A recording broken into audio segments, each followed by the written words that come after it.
เฮ้ยร้านเมื่อมีอย่างดีชัดพ่องอ่ะตีร้านเมียนลีกินลียำกูเมียวค่ะมาเลยลูก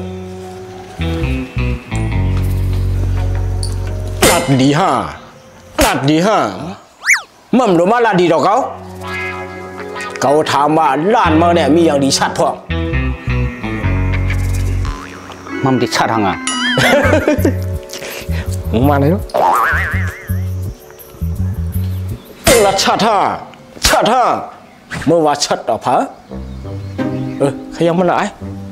เมื่อเอาวิ่งมากับขนเนาะ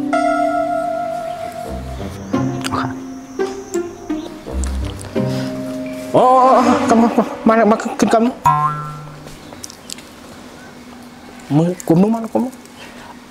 เอาอันกัดมันน่ะเดี๋ยวมาบอกจ้ะ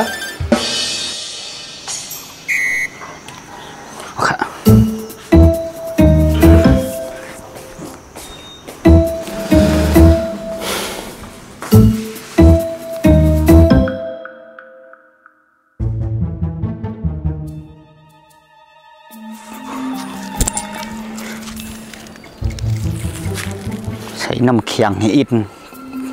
กัดงั้นน้ำเครื่องหู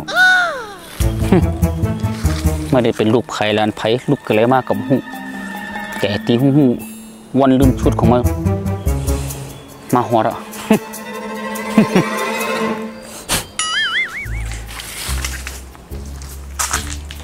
เมื่อกี้เรียนอันนั้นเคียงบินลอยงอนเว้ยเนี่ยทำแคมนะเป่าใต้ของจอกขางปูโดของใต้ช่วงไหนป้อมตึง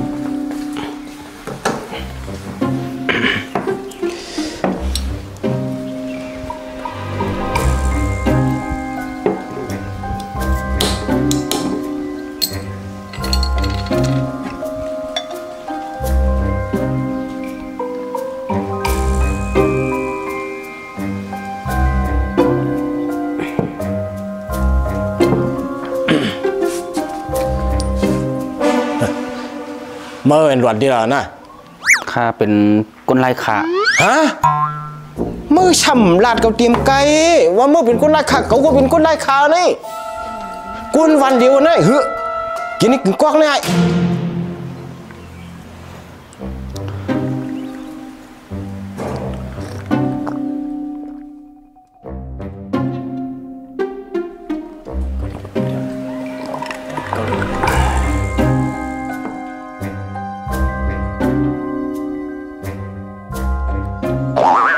โอ้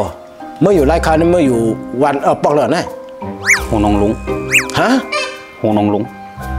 เกี่ยงนู้เกี่ยงหัวยินไอ้นี่กิมไก่เมื่อมลาดเกาลาเขาก็อยู่เกี่ยงหัวยินนู้นก็บินรุ่นปีเมื่อเป็นรุ่นน้องเขาไงไอ้กินหมด